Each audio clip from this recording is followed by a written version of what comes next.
नमस्कार विद्यार्थी मित्रांनो. आपण चौथ्या सेममधले उद्योजकतेची मूलतत्वे ह्याच्यातल्या दुसऱ्या युनिटला आपण सुरुवात केलेली आहे. दुसरं युनिट आहे सर्व्हिस अँड ॲग्रो एंटरप्रेन्योरशिप, सेवा आणि कृषी उद्योजकता. ह्याच्यामध्ये आपण सेवा सेक्टर अर्थव्यवस्थेच्या दृष्टीने किती महत्त्वाचं आहे, कारण ते आज मोठ्या प्रमाणावरती रोजगार निर्मिती करताना आपल्याला दिसते. किंबहुना अर्थव्यवस्थेच्या GDPमध्ये सुद्धा 50% जास्त हिस्सा आता सर्व्हिस सेक्टरचा झालेला आहे.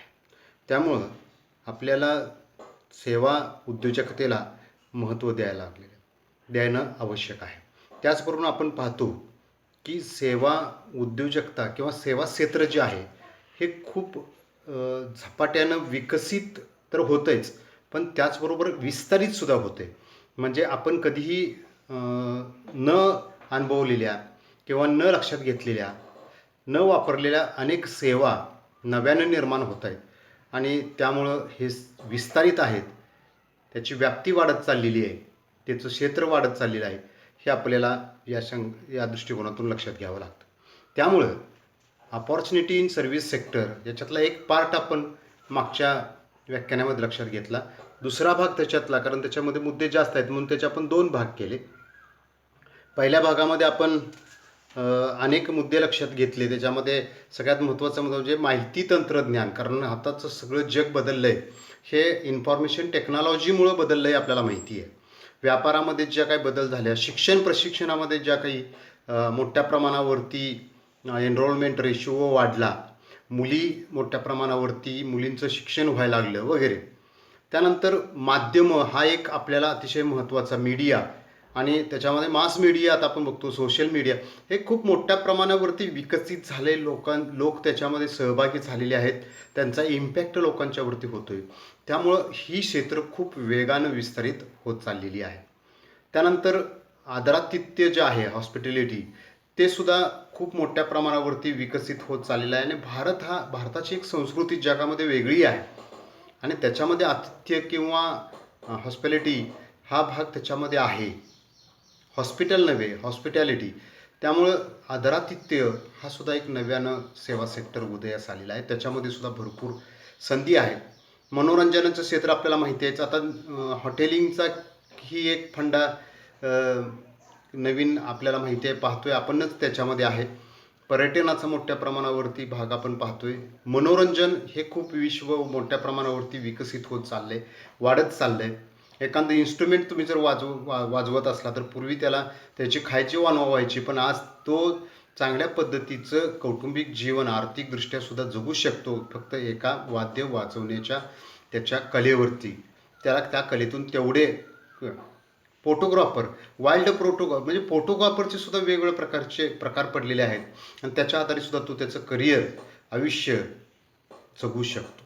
पूर्वी असं नव्हतं, कारण त्याला एकतर शेती करायची लागायची, नोकरी, उद्योग, व्यापार, व्यवसाय करायला लागायचा, त्याशिवाय त्याला अर्थार्जन व्हायचं नाही. म्हणजे बाकीच्या ह्या सगळ्या ज्या आज गोष्टी आपण सेवा सेक्टरमध्ये लक्षात घेतोय ते त्यावेळेला त्याला अतिरिक्त त्याच्यातनं काही मिळायचं नाही, आर्थिक उत्पन्न नसायचं. त्यामुळं हा भाग आपल्याला विस्तारलेला पाहायला मिळतोय. आता त्याच्या पुढचे काही मुद्दे आपण आहेत ते आपण मुद्दे लक्षात घेऊया. वाहतूक आणि संग्रहणसुद्धा पाठीमागच्या 10 मुद्द्यामध्ये होतं, ते सुद्धा खूप वेगाने. आता वाहतुकीची पूर्वी बघितलं तर टेम्पो, ट्रक हेच तुम्ही म्हणजे आता तुम्ही 17-18 वर्षाचे आहेत, 30 वर्षापूर्वी लक्षात घेतलं तरी सुद्धा टेम्पो आणि ट्रक हाच भाग असायचा. म्हणजे कमीत कमी वाहतुकीचं साधन हे टेम्पो असायचं.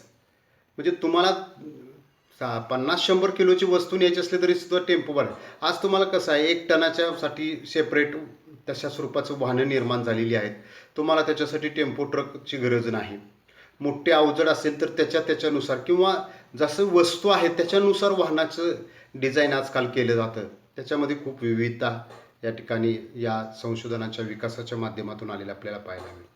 संग्रहणाच्या वेगवेगळ्या सुविधा, पूर्वी आपण कांदे वगैरे या सगळ्या गोष्टी आहेत ह्या पारंपरिक पद्धतीनं साठवून ठेवत होतो. आज ते कोल्ड स्टोरेज, त्याच्यामध्येही विविधता मोठ्या प्रमाणावरती आलेली आहे. मी तुम्हाला म्हणले ना, आपल्या परूसमध्ये कोल्ड स्टोरेज नाही आहे. ते एक आहे कॉपरेटिव्ह बेसिसवर, एक आहे ते खाजगी आहे. तुम्ही स्वतःसुद्धा कोल्ड स्टोरेज काढून त्याच्यामध्ये तुम्ही जे काही आपल्या भागातील वस्तू आहेत, कोल्ड स्टोरेज करणं आवश्यक असतं त्याचं, त्या ठेवू शकतात, त्याच्यासाठी सुविधा करू शकतात. म्हणजे हा सुद्धा या सेक्टरमध्ये सुद्धा आपल्याला संधी आहे. त्याच्यासाठी तुम्हाला जागा पाहिजे, आर्थिक मदत होऊ शकते. NHB जे आहे, नॅशनल हॉर्टिकल्चर बोर्ड, हे सुद्धा मदत करतं, किंवा अपेडा आहे, अपेडा मदत करतं. ह्या सुद्धा आपण काही गोष्टी पाहिल्या पाहिजे. त्यानंतर आपण आता पुढच्या मुद्द्याकडे जाऊया, की संदेशवहन हा एक मुद्दा खूप महत्त्वाचा आहे. कम्युनिकेशन हे सुद्धा खूप क्षेत्र विकसित झालेलं आहे. आपल्याला वाटतं आपलं कम्युनिकेशन खूप चांगलं आहे, पण आपलं कम्युनिकेशन तेवढं विद्यार्थी मित्रांनो चांगलं नाही, की जे त्याच्यातून आपल्याला काहीतरी करिअर निर्माण करू शकतं. दूरसंचार असेल, संबंधित सेवा, यानी संप्रेषण असं ज्याला म्हणतात, ती सेवा जी आहे ही आता महत्त्वपूर्ण बनलेली आहे. आपल्याला दूरसंचार हा देशातील सर्वात वेगवान संदेशवहनाचा मार्ग आजकाल समजला जातो. दूरसंचार सेवामध्ये मग टेलिफोन आहे, टेलिक्स आहे, टेलिग्राम आहे, फॅक्स आहे, इंटरनेट आहे, ब्रॉडबँड आहे, रेडिओ, दूरदर्शन, मोबाईल, या सगळ्या फॅसिलिटींचा या ठिकाणी किंवा इन्स्ट्रुमेंटचा म्हणजे समावेश त्याच्यामध्ये होतो. भारतीय दूरसंचार सेवांचे जे नेटवर्क आहे जगातील दुसऱ्या क्रमांकाचं आहे. भारतातील पोस्टल सेवा जी आहे ही सर्वात स्वस्त समजली जाते आणि 2012पर्यंत देशभरात 1,54,822 टपाल कार्यालये होती. त्यानंतर झिनोच्या अंदाजानुसार भारतात आधीपासून जवळजवळ 850 दशलक्ष मोबाईल फोन ग्राहक आहेत, ज्यामध्ये 15% स्मार्टफोन आहेत. हे सर्व भारतातील गतिशीलतेच्या वाढीस कारणीभूत ठरणार आहे. म्हणजे संदेशवहन क्षेत्रामध्ये किती मोठ्या प्रमाणावरती संधी, त्याचा विस्तार आणि व्याप्ती झालेली आहे हे आपण पाहू शकतो. त्यामुळे उद्योग, व्यापार असेल, रोजगार असेल, मोठ्या प्रमाणात वाढ होते. भारत आज टेलिकॉम वाढीच्या अशा टप्प्यावर आहे की जो बहुधा अमेरिकेत 30 वर्षापूर्वी होता. मोबाईल आणि इंटरनेट सेवा आणखी वाढवावी लागेल, की ज्यामुळे उपक्रमांच्या गतिशीलतेमध्ये एक नवे युग येऊ शकेल व त्या अनुषंगाने नवनवीन संधी उपलब्ध होऊ शकतील. हे विद्यार्थी मित्रांनो आपण लक्षात घेतलं पाहिजे. आता तुम्हाला की सर संदेशवहन सेक्टरमध्ये काय जॉब्स आहेत, विद्यार्थी मित्रांनो ह्याचा तर शोध तुम्हाला घ्यायला पाहिजे ना, आणि हे सुद्धा तुम्ही संदेशवहनाच्या माध्यमातूनच घ्यायला पाहिजे. तुमच्याकडे आज मोबाईलसारखं डिव्हाइस आहे, गुगलसारखं सर्च इंजिन आहे, म्हणजे ह्या माध्यमातून तुम्ही त्याचा वापर इथं जशा गेम शोधून काढायला जशा करता किंवा बाकीच्या गोष्टी करायचं करता, तशा मला करिअर बाबा कोणते आहेत या बाबतीत का आपण त्याचा सर्च देत नाही, त्याची माहिती घेत नाही वगैरे. अनेक गोष्टी आहेत त्याच्यामध्ये, वेगवेगळ्या गोष्टी माझ्याहीपेक्षा तुम्हाला खरं म्हणजे याच्यातली माहिती जास्त आहे. त्याच्यामध्ये सुद्धा आज विद्यार्थी मित्रांनो त्यातल्या एका साध्यातल्या साध्या पार्टमध्ये सुद्धा तुमचं आयुष्यभराचं करिअर घडून येऊ शकतं. आरोग्य आणि सामाजिक सहाय्य. आता आरोग्य सुविधा आपली किती कुमकुवत आहे, कुमकुवत सुद्धा शब्द त्याला कमी आहे देशातली, ही कोरोनाच्या या पार्श्वभूमीवर आपल्या सगळ्यांच्याच लक्षात आलं.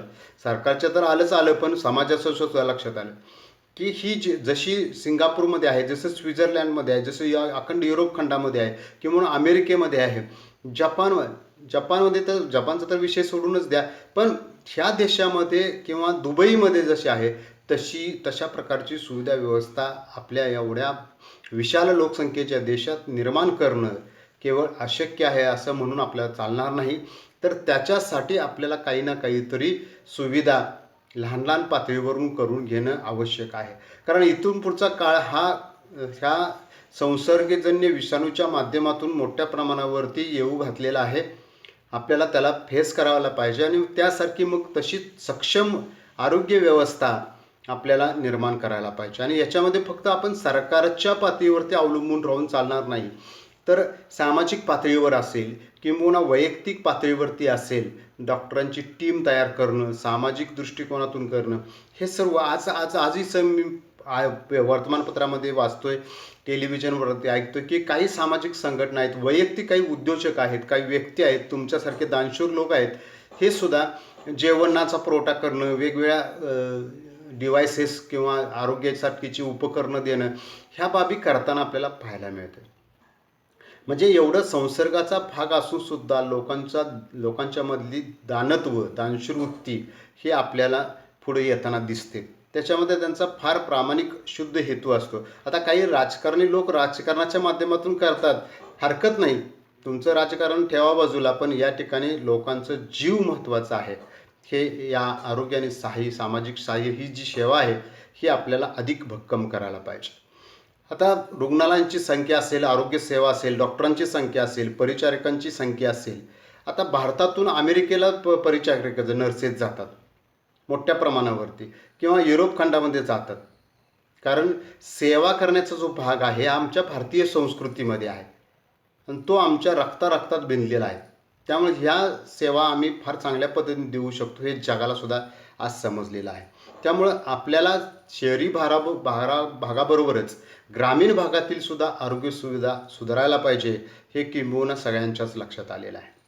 वैद्यकीय पर्यटन हा सुद्धा एक आजकाल नवीन भाग वेगाने विकसित. वैद्यकीय पर्यटन, कृषी पर्यटन आपल्याला माहीत होतं, पण वैद्यकीय पर्यटन, महादेव बाग जा एक पुण्यामध्ये आहे पहा, महादेव बाग, तसं हा भाग पर्यटनाचा आहे. भारतात स्वस्त आणि प्रभावी उपचार पद्धती आहेत. भारत हा देश आयुर्वेदिक उत्पादनासाठी सुद्धा जगात प्रसिद्ध आहे. आगामी काळात सौंदर्य प्रसाधने असतील, नैसर्गिक औषधं असतील किंवा त्यावरील उपायांची सुविधा असेल, याला मोठी मागणी असणार आपल्याला पाहायला मिळतं. त्याच्या अनुषंगाने सुद्धा मोठ्या प्रमाणावरती आपल्याला संधी उपलब्ध होणार आहे. पर्यटन जगातील सर्वात मोठा आणि वेगानं वाढत जाणारा उद्योग म्हणून उदयास आलेला आहे. सध्या जगातील व्यापारातील 8% आणि जगातील सेवा क्षेत्राच्या 20% हिस्सा पर्यटनाचा आहे. जगातील म्हणजे जो सेवा क्षेत्र आहे त्याच्यात 20%, म्हणजे एकूण सेवा सेक्टरमध्ये 20% हा पर्यटनाचा हिस्सा आहे. आपल्याला माहिती आहे गोव्यासारखं राज्य असेल किंवा अशी काही राज्य आहेत की त्या राज्यामध्ये पर्यटन हाच, किंवा काही देश आहेत थायलंडसारखा जे देश आहेत, काही देश असे आहेत की ते केवळ आणि केवळ पर्यटनावरती चालतात. त्यामुळं काही देश असतील पर्यटनाच्या क्षेत्राच्या आधारे वेगाने प्रगती करत आहेत. मलेशिया आहे, सिंगापूर यासारख्या काही देशांच्या राष्ट्रीय उत्पन्नात 70% हिस्सा पर्यटनाचा आहे. तथापि भारतीय राष्ट्रीय उत्पन्नामध्ये पर्यटनाचा हिस्सा केवळ 2.5% आहे. हे लक्षात घ्या. भारतामध्ये कितीतरी पर्यटन क्षेत्र आहेत ती विकसित करायला पाहिजेत, होऊ शकतात, आणि त्या माध्यमातून पर्यटनाच्या माध्यमातून सुद्धा आपलं जे एम्प्लॉयमेंट जनरेशन आहे हे सुद्धा मोठ्या प्रमाणावरती होऊ शकतं. पर्यटन समाजातील विविध घटकासाठी तसेच अकुशल लोकांसाठी प्रत्यक्ष मोठ्या प्रमाणावरती स्वयंरोजगार निर्माण करतो. आर्थिक सहकार विकास संघटनेच्या अभ्यासानुसार थायलंड, सिंगापूर, भारत, मलेशिया इत्यादी देश मेडिकल पर्यटन संदर्भात कार्यक्षमरित्या प्रोत्साहन देत आहेत. आधुनिक आरोग्य पर्यटनाच्या बाबतीमध्ये भारतात पारंपरिकरित्या सर्व सोयी सुविधा उपलब्ध असलेलं आपल्याला पाहायला मिळतं. पर्यटनासाठी पायाभूत सुविधा करण्यामध्ये उद्योजकीय संधी सुद्धा निर्माण होऊ शकतात. एक सेक्टर दुसऱ्या सेक्टरवरती अवलंबून असल्यामुळे एक सेक्टर विकसित होईल की त्याच्यावर अवलंबून असणारं सेक्टर सुद्धा आपोआप विकसित होत असतं. त्याच्यामधल्या सुद्धा संधी निर्माण होऊ शकतात. सार्वजनिक उपयुक्तता, पब्लिक युटिलिटी ज्याला आपण म्हणतो, उद्योजकता विकास हा इतर क्षेत्रातील विकासात्मक क्रियामध्ये वैशिष्ट्यपूर्ण असतं. वेगळे उद्योजकीय संदर्भ प्रदान करणाऱ्या अलीकडील सामाजिक बाबीमुळं सामाजिक उद्योजकता हा एक नवीन प्रकार उदयास आलेला आहे. सामाजिक कल्याण करण्याच्या उद्देशानं उद्योगाने अनेक सामाजिक उपक्रम सुरू केलेले आहेत. भारतात विशेषतः ग्रामीण भागात असंख्य सामाजिक प्रश्न आहेत, समस्या आहेत. त्यामुळे तरुण उद्योजकांना या क्षेत्रात उतरण्याची भरपूर संधी असलेली आपल्याला पाहायला मिळते. तथापि हे कार्य मात्र खूप चॅलेंजिंग आहे, आव्हानात्मक आहे, हे सुद्धा विसरून चालणार नाही. रिअल इस्टेट पर्यटनानंतरचा हा सगळ्यात मोठा सेवा सेक्टरमधला भाग आहे म्हटलं तरी चालेल. सेवा क्षेत्राचा एक महत्त्वाचा घटक म्हणजे रिअल इस्टेट. गृहनिर्माण ही मूलभूत गरज असून ती लोकांना आर्थिक आणि सामाजिक सुरक्षा प्रदान करते. ही एक प्रकारची मालमत्ता असते.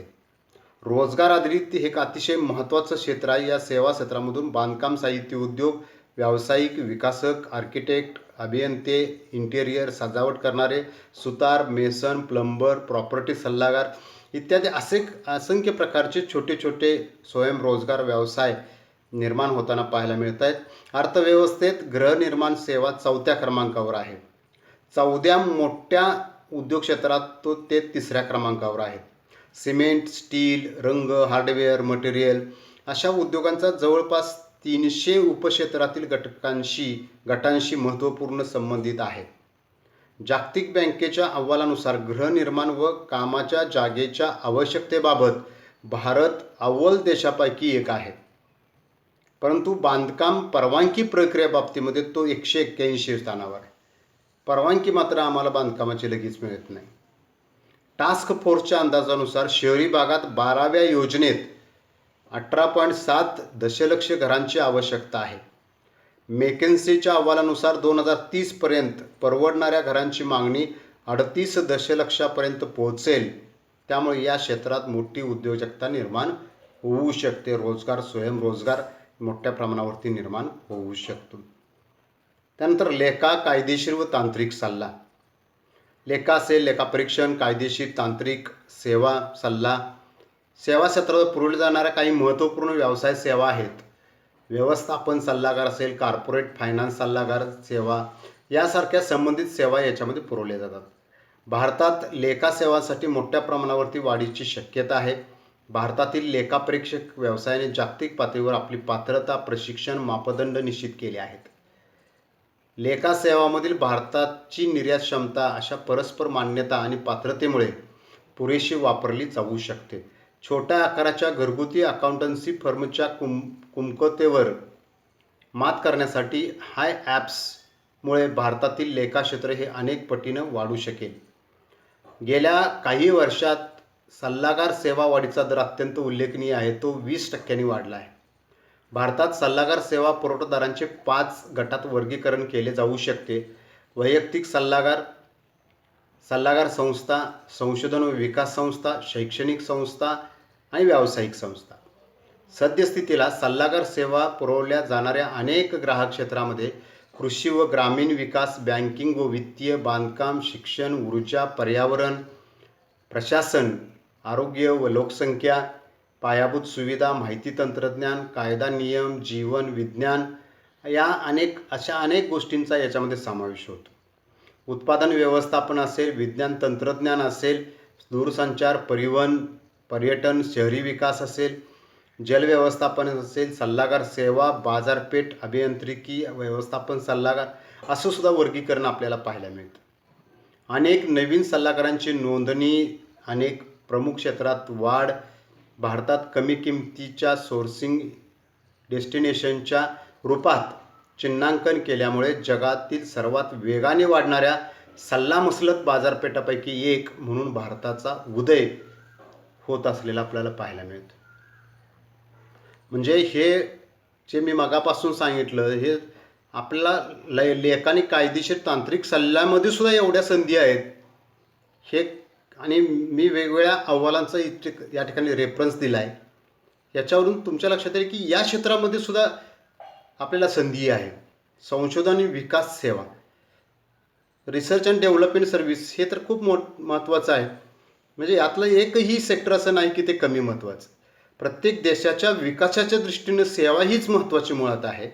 व्यवसाय क्षेत्रामध्ये संशोधन आणि विकास सेवा भारताच्या GDPमध्ये दुसऱ्या क्रमांकावर आहे. मागील काही वर्षात ही वाढ सलग 20% आहे. बॅटलेले आणि R&D मासिकाच्या मतानुसार भारतात संशोधन आणि विकासाकरता केलेला ढोबळ खर्च हा GDPच्या नॉट 8 म्हणजे 1% सुद्धा नाही इतका आहे. तर तो अमेरिकेचा 2.3 आहे, चीनचा 1.6 आहे. आपल्या देशात संशोधन आणि विकासावरती खर्च वाढवण्याची गरज आहे. त्याशिवाय या क्षेत्रात संधी निर्माण होणार नाहीत. संशोधन आणि विकासाची जी गरज आहे, क्षमता, आकार यावरती खर्च अवलंबून असावयास हवा. मूलभूत माहितीनुसार असे दिसून येते की ज्या क्षेत्रामध्ये सर्वात जास्त आकर्षण होते ते औषध, electrical, non electric machinery, electronics, plastic, परिवहन उपकरणे इत्यादी. विकसित देश नाविन्यतेत अग्रेसर असले तरी विकसनशील देशांनी सुद्धा सातत्याने बदल घडवून आणलेले आपल्याला पाहायला मिळतात. विशेषतः भारत व चीन यांनी वैश्विक संशोधन व विकास वाढीस प्रोत्साहन दिलेले आढळते. या देशाकडे कमी उत्पादन खर्च आणि नवीन बाजारपेठेमध्ये प्रवेश, ज्ञानाची उपलब्धता, योग्य मनुष्यबळ, अनुकूल वातावरण, आवश्यक वित्तीय कायद्यांचा समावेश इत्यादीचा त्याच्यामध्ये समावेश होतो. त्यामुळे या सेवा क्षेत्रात नवीन तरुणांना चांगली संधी असल्याचं या ठिकाणी आपल्याला लक्षात घ्यावं लागतं. बँकिंग आणि विमा सेवा हे तुमच्या लक्षात येतं आहे. बँकिंग सेवेचा विकास हा आर्थिक विकासाचं प्रमुख लक्षण असतं. संपूर्ण भारतभर बँकिंग नेटवर्क पसरलेलं आहे. इतर सेवा क्षेत्राच्या विकासासाठी बँकिंग क्षेत्र खूप महत्त्वाची भूमिका बजावतं. रिझर्व्ह बँक ऑफ इंडियासह सार्वजनिक खाजगी क्षेत्रातील सर्व बँका ही भूमिका साकारत आहेत. नाबार्ड, IDBI इत्यादी अनेक बिगर बँकिंग वित्तीय संस्था व महामंडळे आहेत. LIC, GICT महामंडळे, तसेच टाटा, AIG, बिर्ला सन लाईफ इत्यादी खाजगी विमा कंपन्यासुद्धा मोठ्या प्रमाणावरती कार्यरत आहेत. बँकिंग आणि विमा सेवांचं बऱ्याच अंशी खाजगीकरण झाल्यामुळे या सेवा क्षेत्रात मोठ्या प्रमाणावरती संधी निर्माण झालेल्या आहेत. हे क्षेत्र आता गव्हर्नमेंटकडून प्रायव्हेटलायझेशनमध्ये ट्रान्सफर होताना आपल्याला पाहायला मिळतं. त्यामुळं आपल्याला वैयक्तिकदृष्ट्या पाहिलं तर याच्यामध्ये संधी असलेल्या पाहायला मिळतात. क्रीडा व सांस्कृतिक सेवा क्षेत्र, आता सामाजिक आणि आर्थिक विकासामध्ये या क्षेत्राचं सुद्धा भरीव असं योगदान असलेलं आपल्याला पाहायला मिळतंय. क्रीडा हा एक क्रिया किंवा करमणुकीचा उपक्रम आहे. शारीरिक तंदुरुस्ती असेल, मानवी व्यक्तिमत्वाचा विकास करण्याचं साधन असण्याव्यतिरिक्त राष्ट्रीय ओळख, प्रतिमा, सामुदायिक बंधन, आंतरराष्ट्रीय कीर्ती ह्या बाबीसुद्धा या अनुषंगाने महत्त्वाच्या आहेत. आधुनिक काळातील खेळ अत्यंत स्पर्धात्मक असल्यामुळं आधुनिक पायाभूत सुविधा, साहित्य, साधने, उपकरणे, प्रगत तंत्र, कौशल्य, वैज्ञानिक पाठबळ आवश्यक असतं. आपल्याला माहीत आहे आता या IPLच्या निमित्तानं गुजरातला खूप मोठं पंतप्रधानांच्या नावाने मोठं स्टेडियम उभा केलं गेलं. एवढ्या फास्ट उभा केलं गेलं.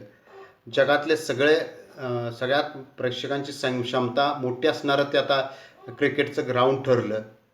मग तिथं ते ग्राउंड झाल्यामुळं काही रोजगार, काही व्यवसाय, काही व्यापार त्या निमित्तानं निर्माण झाले ना, किंवा ते स्टेडियम तयार करण्यासाठी काही रोजगार किंवा काही स्टील, सिमेंट ह्या सगळ्या बाबी लागल्या असतील ना. म्हणजे हे जसं निर्माण होतं तसं त्या अनुषंगाने असणारे, त्याच्यावरती आधारित असणारे सेक्टरसुद्धा विकसित होताना आपल्याला पाहायला मिळतं. आता क्रीडा क्षेत्रात यश मिळवण्यासाठी प्रशिक्षण आणि इतर सुविधासुद्धा आवश्यक असतात. त्या उपलब्ध करून देण्याची संधी क्रीडा उद्योजकतेमधून निर्माण होते. त्यानंतर सांस्कृतिक सेवा हे आणखी एक महत्त्वाचं क्षेत्र आहे. संस्कृती आणि कला प्रकाराची देवाणघेवाण, सादरीकरण असेल, संस्कृती आणि रोजगार यांच्यात सकारात्मक संबंध असतो. त्यामुळं भारतात लेखक, प्रकाशक, ग्रंथपाल, संगीतकार, चित्रकार, शिल्पकार, गायक, वादक, नर्तक, नृत्य दिग्दर्शक असे अनेक उपक्रम, भरपूर संधी याच्यामध्ये आहेत. विविध सण, उत्सव, जत्रा, यात्रा या निमित्तानं सुद्धा अनेक संधी निर्माण होताना आपल्याला पाहायला मिळतात. आणि शेवटच्या मुद्द्याकडे आपण जाऊया, पायाभूत सुविधा. गेल्या दशकात भारताच्या पायाभूत सुविधामध्ये वाढ घसरलेली आहे. कोणत्याही देशाच्या विकासात पायाभूत सुविधांची गरज अतिशय मोठ्या प्रमाणावर असते. अलीकडच्या काळात भारत सरकार पायाभूत सुविधांच्या विकासामध्ये लक्षणीय सुधारणा करताना अलीकडच्या काळामध्ये बघायला मिळतं. त्याचा वेग मात्र अत्यंत कमी आहे. पुढील 10 वर्षात पायाभूत सुविधांच्या विकासाचा वेग कायम ठेवण्याची आवश्यकता आहे. वाहतूक, दळणवळणाच्या सेवांच्या विकासावर विशेष भर देऊन पायाभूत सुविधांचा विस्तार आणि व्यवस्थापन करण्याची महत्त्वाची भूमिका या ठिकाणी पार पाडली पाहिजे. भारतासारख्या विकसनशील देशात पायाभूत सुविधांच्या विकासाचे महत्त्व बरेच मोठे आहे, जास्त आहे, हे आपल्याला लक्षात घ्यायला पाहिजे. पायाभूत सुविधा या सेवा क्षेत्रात खाजगीकरण आल्यामुळे या क्षेत्रात सुद्धा मोठ्या प्रमाणावरती संधी उपलब्ध होताना दिसत आहेत.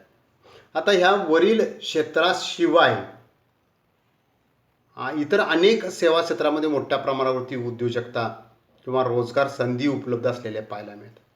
मग त्यामध्ये सेंद्रिय शेती असेल, फ्रँचायझिंग असेल, अन्न प्रक्रिया असेल, आउटसोर्सिंग असेल, पारंपरिक औषधं निर्मिती असेल, त्याचं वितरण असेल, संवेष्टन असेल, पॅकिंग ज्याला आपण म्हणतो, फळे फुलझाडांची लागवड असेल, नर्सरी उद्योग किती मोठ्या प्रमाणावरती चालला आहे. आता टेरेसवरती सुद्धा बाग फुलायला लागलेले आहेत. खेळणी उद्योग असेल, ऊर्जा असेल, सौरसारखा प्रोजेक्ट असेल, या सेक्टरमध्ये सुद्धा मोठ्या प्रमाणावरती संधी उपलब्ध होताना आपल्याला पाहायला मिळते. तर एकंदरीतच विद्यार्थी मित्रांनो, सेवा सेक्टर हे खूप वेगानं विकसित होणारं आणि विस्तारित होणारं क्षेत्र आहे, हे आपल्याला लक्षात घेणं आवश्यक आहे. तर आजच्या हे आता या ठिकाणी आपलं सेवा सेक्टर जे आहे, सेवांचा अभ्यास म्हणजे दुसऱ्या युनिटमधला निम्मा भाग या ठिकाणी आपला संपतोय. तुम्ही हे माझं व्याख्यान आहे हे शांतपणे ऐकून घेतलं. काही तुम्ही नोट्स याच्यामधले घेतले असतील. त्याच्याही पेक्षा तुम्ही तुमच्या कारकिर्दीच्या दृष्टिकोनातून, करिअरच्या दृष्टिकोनातून याच्यापैकी एखादं जर क्षेत्र निवडलं तर तुमचं मोठ्या प्रमाणावरती करिअर घडू शकतं, याचा विश्वास मला आहे. तुम्ही मात्र त्याचं बारीकाईने निरीक्षण करून चिकाटीनं त्या व्यवसायामध्ये उतरणं आणि हिरिरीनं आणि परिश्रमानं तो व्यवसाय नावारूपास, तुमच्या स्वतःचा नावारूपास नेणं हे अपेक्षित आहे. यासाठी तुम्हाला मी खूप खूप शुभेच्छा देतो. तुमच्या मनामध्ये अशा प्रकारची प्रक्रिया सुरू होऊ दे. उद्योग, व्यवसाय, व्यापार, स्वयंरोजगार, नोकरी सोडून पैसे मिळवण्यासाठी तुम्ही काही ना काहीतरी धडपड करावी आणि ती तुमच्या आवडीची असावी, याबद्दल सुद्धा मी चांगल्या पद्धतीची आशा मनामध्ये बाळगतो. धन्यवाद.